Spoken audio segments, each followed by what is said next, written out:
capítulo 2 do livro do profeta Isaías, versículos de 1 a 5, diz assim a palavra de Deus: palavra que em visão veio a Isaías, filho de Amós, a respeito de Judá e Jerusalém.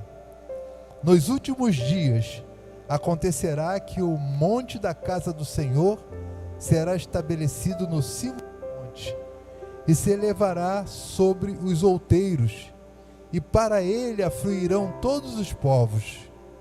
Irão muitas nações e dirão: vinde e subamos ao monte do Senhor e à casa de Deus, do Deus de Jacó, para que nos ensine os seus caminhos e andemos pelas suas veredas, porque de Sião sairá a lei e a palavra do Senhor de Jerusalém. Ele julgará entre os povos e corrigirá muitas nações. Estas converterão as suas espadas em relhas de arado e suas lanças em podadeiras. Uma nação não levantará espada contra outra nação, nem aprenderão mais a guerra. Vinde, ó casa de Jacó, e andemos na luz do Senhor. Que o Senhor, o nosso Deus, o Santo Deus, aplique em nossos corações a sua palavra, e que possamos sair daqui nessa noite de forma diferente da que nós chegamos aqui. Que nós possamos sair melhores do que nós entramos, porque esta é a função da palavra de Deus, é orientar-nos para cada vez mais nos aproximarmos e nos tornarmos melhores diante do Senhor. Oremos a Deus. Pai, nós agradecemos, Senhor, pela Tua palavra que foi lida, pela Tua palavra que nos orienta, pela Tua palavra que nos norteia, Senhor Deus, para que possamos sempre fazer a Tua vontade, e que nessa noite, Senhor Deus, estejamos todos receptivos a ouvir, a entender, a compreender e a buscar, Senhor Deus, seguir os Seus ensinos. Te oramos no nome santo, bendito e precioso de Jesus Cristo, o Teu Filho amado, nosso Mestre, Senhor e Salvador. Em nome de Jesus nós oramos, e o povo de Deus diz: amém, amém. Amados, eu quero pensar com os irmãos nessa noite, com base no texto que nós lemos, e vivendo o tempo de missões, em que nós estamos com um tema, como eu disse, muito expressivo, que é Viva a Compaixão. Eu quero pensar com os irmãos que eles precisam de Cristo. Nós estamos vivendo um tempo em que nós temos percebido que muitos têm se distanciado daquilo que a Bíblia ensina, mas muitos também têm buscado ao Senhor. E o Senhor tem falado a estes, e o Senhor tem orientado a estes, e o apóstolo Paulo, ele nos orienta a igreja, que nós precisamos em todo tempo fazer com que a palavra do Senhor ela seja pregada e anunciada. No capítulo 10 da carta do apóstolo Paulo aos Romanos, ele diz que todo aquele que invocar o nome do Senhor será salvo. E ele faz uma pergunta: como, porém, invocarão naquele em quem não creram? E como crerão naquele de quem nada ouviram? E como ouvirão se não há quem pregue? E como pregarão se não forem enviados? Como está escrito: quão formosos são os pés dos que anunciam coisas boas. Fazer missões, irmãos, não é uma tarefa fácil. Fazer missões nunca foi uma tarefa fácil. Mas pregar sobre missões não é difícil. Como isso, pastor? Quer dizer que fazer missões não é uma tarefa fácil, mas pregar sobre missões não é difícil? Não. Nós temos o instrumento que nos dá a condição de levarmos a palavra de Deus a todos os povos. É a Bíblia Sagrada, é a palavra de Deus que tem entrado nos corações daqueles que estão nas veredas, nos vales, nos desertos da vida, e precisam de ouvir algo que faça com que eles possam se levantar, eles possam ter esperança. E a própria Bíblia, ela nos impulsiona a pregar sobre missões. Aqui o apóstolo Paulo, ele já nos orienta assim. O profeta Isaías, ele fala assim. O profeta Miqueias, os outros, todos os livros e profetas e homens de Deus do passado e mulheres de Deus do passado, eles falam que nós precisamos pregar, e a Bíblia diz que nós precisamos pregar a tempo e a fora de tempo. Então a pregação, ela deve sensibilizar, ela deve conscientizar a todos, e principalmente a igreja, que precisa e deve estar convicta. A igreja precisa ter convicção da sua responsabilidade e vocação na obra missionária. Se nós não tivermos isso, irmãos, se nós não olharmos o mundo dessa forma, se nós não entendermos que nós fomos chamados, como o apóstolo Paulo fala, que somos os pés formosos que vão levar as boas novas de salvação, porque são muitos desafios que se apresentam diante da igreja, e a igreja, ela precisa despertar para atender e assumir a sua missão no mundo. E qual é a missão da igreja no mundo? Qual é a sua missão? Qual é a minha missão? É fazer o que nós estamos fazendo aqui, falar do amor de Deus, dizer que Deus é misericordioso, que Deus tem compaixão, e por isso nós, como igreja, também vivemos essa compaixão. Falar do amor de Deus, falar do amor de Deus num tempo de tanta violência, falar do amor de Deus num tempo de guerra, falar do amor de Deus num tempo de injustiça, falar do amor de Deus num tempo de desesperança, falar do amor de Deus num tempo em que o mundo que jaz no maligno cada vez mais leva as pessoas a desistirem do propósito de viver. E nós precisamos dizer para as pessoas que Jesus Cristo é vida, que Jesus Cristo é a única esperança, que Jesus Cristo é a solução, que Jesus Cristo é o Salvador. Nós precisamos, para isso então, apresentar para eles a história da salvação, mostrar para eles a ação de Deus para salvar a humanidade, onde Deus deu o seu Filho para que pudéssemos conhecer o seu amor e o seu plano, o plano perfeito de Deus para resgatar o homem, aquele homem que se afastou de Deus, aquele homem que quebrou a ponte, destruiu a ponte que o unia a Deus. E Deus, na sua infinita misericórdia, ele criou, como um grande estrategista que ele criou algo que nos deu a condição de nos relacionarmos com ele, o seu Filho que ele deu, pregou pelos nossos pecados.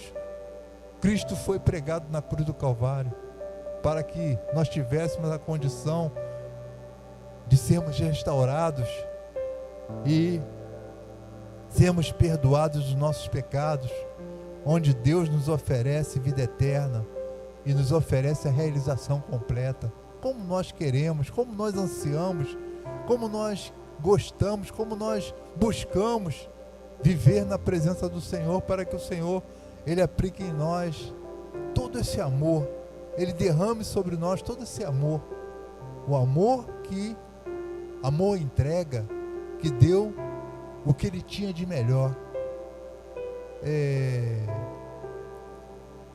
Eu ouvi de um missionário certa vez que Deus, ele tinha um filho, e ele entregou o seu filho para ser missionário. O seu único filho ele entregou para ser missionário. E esse filho é aquele que nós hoje glorificamos, é aquele que nós adoramos como Filho de Deus.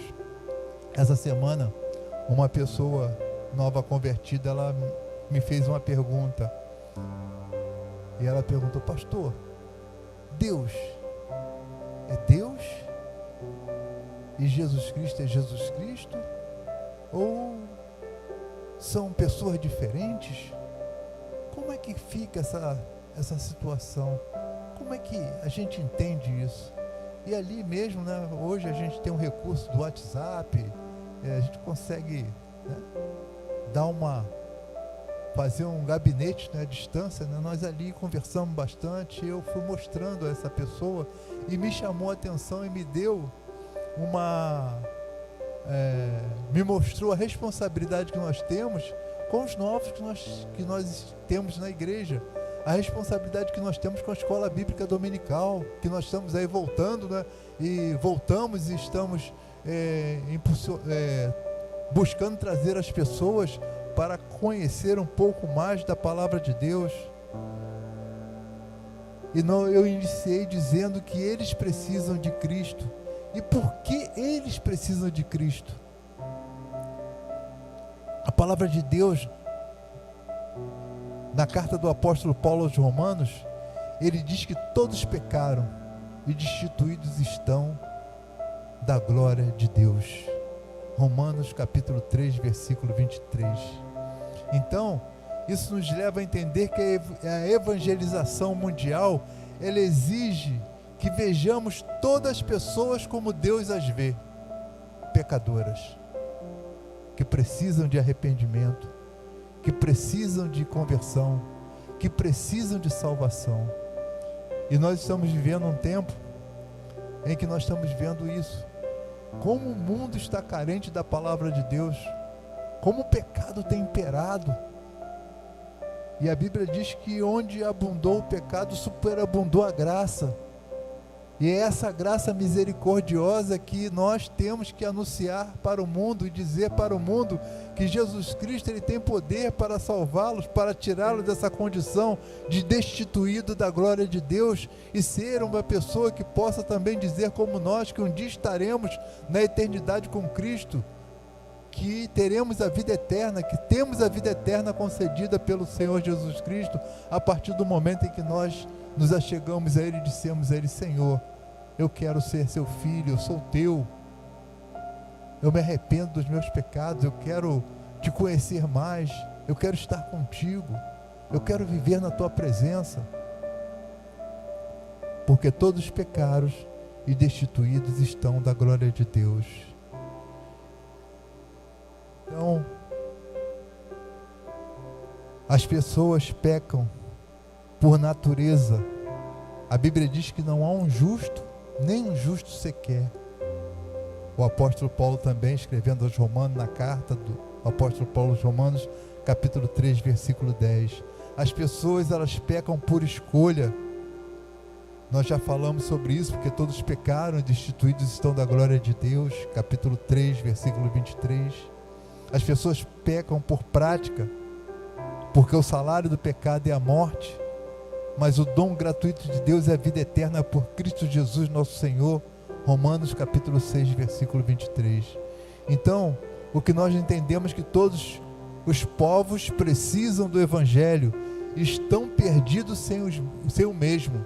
Então, por isso que nós precisamos, nesse tempo de missões, principalmente nesse tempo de missões, fazer com que os recursos cheguem até os nossos missionários, a nossa oração chegue aos missionários, e que nós também, como igreja, levantemos missionários e enviemos esses obreiros para os campos, para que eles possam, assim, falar para essas pessoas que precisam de Jesus Cristo, porque todos pecaram e destituídos estão da glória de Deus.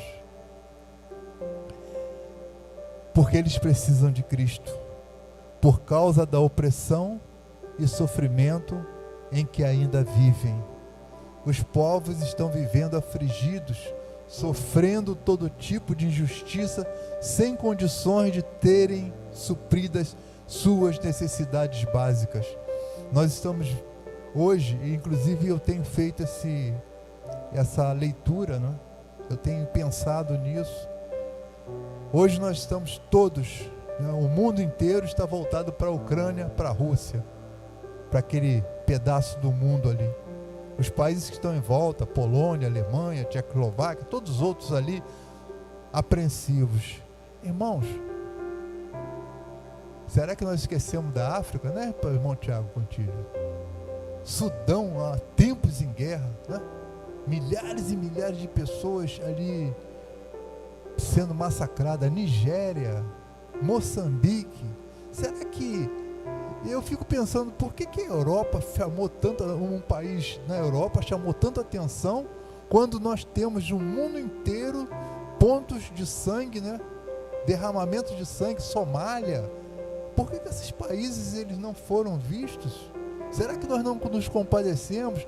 Mas nossos missionários estão lá, nossas igrejas estão lá, o evangelho do Senhor tem sido pregado lá.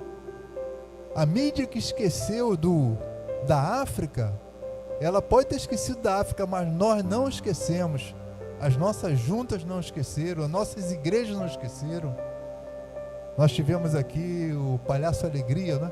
Irmão Marcos, praticamente todo ano ele vai para Moçambique, com todas as dificuldades impostas pelo governo lá em relação à pregação da palavra. Ele vai, trabalho voluntário, nossa igreja é parceira dele nesse sentido. Então nós entendemos que a opressão e sofrimento, elas precisam de serem ditas, de serem vencidas. E como nós podemos vencer? Pregando o evangelho, anunciando Jesus Cristo, mostrando a essas pessoas que elas têm alguém que se preocupa com ela, com o amor de Deus por ela, a compaixão do Senhor por elas.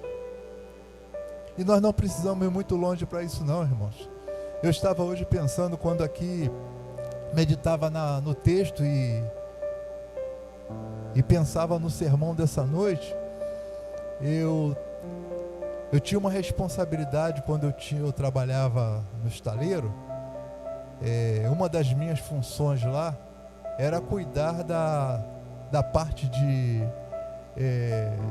encalhe, de desencalhe de barco, quer dizer, na carreira ali, tinha que cuidar bem daquela área ali. Então nós tínhamos uma rede que impedia que os dejetos, né, os detritos que vinham com a maré, eles acumulassem ali, porque se precisássemos usar a carreira numa emergência, ela estava entulhada de detritos. Então a rede, ela protegia, ela fazia com que os detritos não chegassem ali. E também era um custo muito elevado se nós em todas essas situações de emergência nós tivéssemos que fazer uma limpeza rápida. E toda manhã eu dava uma voltinha, ia lá ver como é que estavam as coisas. No final do expediente ia olhar para ver se a rede estava no lugar, né? Se não estivesse, chamava os responsáveis pelaquela área para que eles assim o fizessem. E numa manhã, quando eu cheguei, eu percebi uma porção de água e algo jogado naquela porção de água. E eu fui ver, irmãos, era um feto, né? Aquele feto era um menino, e ali, ainda com cordão umbilical, e ali com a mãozinha, né? E ali como se estivesse dormindo, estava morto, né? E aquilo a princípio me deu uma sensação muito ruim, né? Eu me senti muito mal ali. E se demorasse muito a maré encher, e aquele corpinho ia sair na maré. Eu liguei para a polícia enviou imediatamente uma viatura da Polícia Civil, chegaram lá, e o policial chegou, olhou: o senhor tem uma caixa? Eu arranjei uma caixinha, quase o tamanho de uma caixa de sapato, uma caixa de papelão. Ele tem uma folha de jornal, e ele pegou aquele corpinho, botou na caixa, fechou e foi embora. Irmãos, a sensação foi pior ainda. Então eu fico pensando, opressão, sofrimento, e as pessoas ficam tão endurecidas com tudo que elas veem, que elas não têm compaixão. Elas perdem esse sentimento de amor, de cuidado e zelo.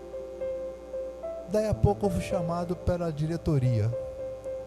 Eu fui lá, sentei junto com os diretores, e ele perguntou: mas o que o senhor fez? Eu falei: o senhor chamou a polícia para ir lá na empresa? Eu chamei, porque expliquei a ele, tinha um corpo lá, um feto. O senhor tinha que deixar a maré levar, e nunca mais se repita isso aqui, hein? Nós não podemos estar com nos colocando, porque chegaram repórteres, mas nós não atendemos. Repórter, informamos que já estava com a polícia, nós não tínhamos nada a fazer. Mas aquele dia, irmãos, e esse fato me deixou um sentimento muito ruim. Mas eu entendi o porquê disso tudo. A falta do amor de Deus, a falta da compaixão e o entendimento que todas as pessoas, que porque eles precisam de Cristo é por causa da opressão e sofrimento que essas pessoas ainda estão vivendo. Elas estão sendo exploradas por aqueles que deveriam dar condições de uma vida saudável. Nós estamos vendo aí hoje, né, quando se fala nos desvios de verbas, nos hospitais, e hoje as pessoas ficam culpando o governante atual, os governantes, né, digo atual, seja a nível municipal, estadual e federal. Mas essa situação, desde que eu me entendo como gente, ela se perpetua, né? Trilhões e trilhões em dinheiro são desviados para outros lugares, e as pessoas vão vivendo como se nada tivesse acontecendo. E eu estou falando, eu não estou preocupado assim com o que eu estou falando, o que eu estou falando na verdade, não estou atingindo ninguém, não estou culpando ninguém. O que eu estou dizendo é que todos precisam de Cristo, e se as pessoas que têm Cristo no coração, elas passam a entender que elas não podem explorar, elas não podem ser incorruptas, elas não podem praticar crimes, elas não podem praticar, não podem ser pessoas de má índole, de mau caráter, porque isso Deus não aceita. Então o que eu estou dizendo não é nada de contraditório, não é nada que vá de encontro a uma pessoa em particular, não. Eu estou falando que todos precisam de Cristo, nós precisamos de Cristo para que eles nós possamos entender, nós possamos compreender o amor de Deus, e quando nós compreendemos o amor de Deus, nós vamos entendendo que as pessoas elas precisam viver sem opressão e sem sofrimento. Ou as dificuldades elas vão acontecer, porque a Bíblia diz, que Jesus Cristo disse que no mundo nós teremos aflições, mas nós podemos minimizar esse sofrimento, né? Nós podemos chegar e fazer com que as pessoas elas possam ter um mínimo de condições, viver de uma forma saudável, viver de uma forma tranquila, e tendo principalmente, irmãos, essa é a nossa função, aí sim, ter a certeza da salvação, ter a certeza que um dia elas receberão nas portas das mansões celestiais o vinde bendito do meu Pai. Venha viver comigo por toda a eternidade, porque você me aceitou, você fez tudo de acordo com a minha orientação. Você viveu na minha presença, e a minha presença se perpetua com você na eternidade. Eles precisam de Cristo. Porque eles precisam de Cristo? Porque estão vivendo enganados com falsas promessas religiosas. Líderes conduzindo o povo a uma busca errante de Deus, dando-lhes falsas esperanças e os distanciando cada vez mais do Senhor. É o que nós estamos vendo nos dias de hoje. Práticas que foram condenadas pela reforma, hoje elas estão sendo revividas, elas estão sendo revitalizadas, elas estão sendo colocadas de uma forma como se as pessoas não tivessem uma opção, que as pessoas continuassem vivendo presas a aqueles que querem de uma forma fraudulenta e enganosa levar as pessoas a viverem diferente da forma como Deus as quer. Eu, lendo alguns livros, em alguns livros que li sobre a época que antecedeu a reforma e o que fez com que Martinho Lutero se indignasse daquela forma, vender ovos da pomba do Espírito Santo. O ar que Jonas respirou na baleia, lá o vidrinho, compra que é o ar que Jonas respirou na baleia. Lasca da cruz de Cristo. Nós estamos vendo isso nos dias de hoje, irmãos. Rosa orada, água ungida, sal grosso e tantas outras coisas que fariam os nossos irmãos reformadores, os reformadores, principalmente Martim Lutero, se indignar, assim como nós devemos nos indignar, porque falsas esperanças são dadas a essas pessoas e essas pessoas se distanciam cada vez mais do Senhor. Certo dia eu vinha de uma igreja e ali peguei o ônibus 56 ali no Alcântara e sentou perto de mim uma senhora com um cajadinho de jornal, né? Aí ela me mostrou e falou assim: o senhor sabe que esse cajado aqui tem um poder tremendo? Eu falei: tem, irmã? Tem. Aqui é muito poderoso esse cajado. Comprei hoje. E assim nós vamos vendo vassouras mágicas, né? Que a dona de casa: aí, Josânia, compra uma dessa. Vai varrer sua casa, você nunca mais vai precisar varrer a casa. Deixa a vassoura sozinha. E tantas outras bobagens, irmãos, que vão sendo enfiadas na cabeça das pessoas. É por isso que eles precisam de Cristo, para que eles possam esquecerem essas falsas promessas e deixarem de serem falsas promessas religiosas e deixarem de ser enganados. Concluindo, irmãos, porque eles precisam de Cristo? Porque Cristo é a paz que liberta, porque Cristo é o Senhor, porque Cristo é o Salvador, porque Cristo ele veio para governar os corações dos povos, porque Cristo veio para trazer a verdadeira paz, a paz que liberta. Jesus Cristo é vida, vida eterna em abundância. Que nós, como igreja, irmãos, primeira igreja batista em Colubandê, ela possa continuar na sua trajetória de compromisso com a palavra de Deus, porque as pessoas precisam de Cristo e nós precisamos, como igreja, continuar pregando Jesus Cristo, que salva, que cura, que liberta, que santifica, que perdoa, que o Cristo que morreu por nós na cruz do Calvário e vivo está, porque Ele vive, Ele está hoje assentado à destra do Pai, e diz a palavra de Deus, segundo garantia dele, que Ele voltará, e a volta de Cristo está próxima, a volta de Cristo é iminente. Os sinais que Ele disse que nós veríamos estão cada vez mais evidentes, e nós precisamos então, como igreja, atender a orientação do profeta Miqueias: prepara-te, Israel, prepara-te para te encontrares com o teu Deus. Que nós, irmãos, possamos assim fazer. Que Deus a todos abençoe. Que Deus continue nos guardando e nos livrando.